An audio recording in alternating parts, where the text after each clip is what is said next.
And now to the Middle East, where U.S. Secretary of State says there is a gap between Israel's intent to protect civilians and how the war has been unfolding in Gaza. Antony Blinken says it remains imperative that Israel put a premium on civilian protection, as Israel insists it is taking steps to minimize civilian harm. Meanwhile, a UN official says the Israeli military offensive means there is no safe place left for aid agencies in southern Gaza. This comes as tens of thousands of Palestinians have fled to Rafah, near the border with Egypt, as intense fighting continues in Han Yunis. There is more in this report.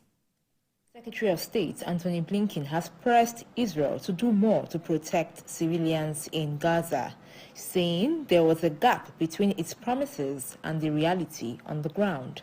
This comes as fighting continues in the southern city of Han Yunis, where at the start of the war, Palestinians in North Gaza were told to flee due to heavy bombardment there.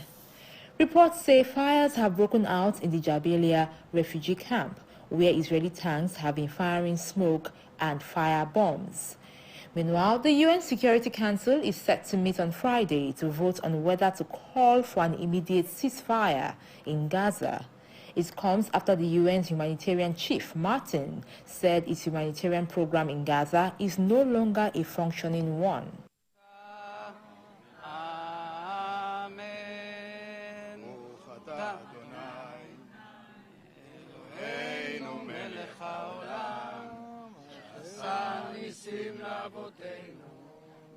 In another development, funerals are expected to take place for 6 Palestinians killed in an Israeli raid in the north of the occupied West Bank.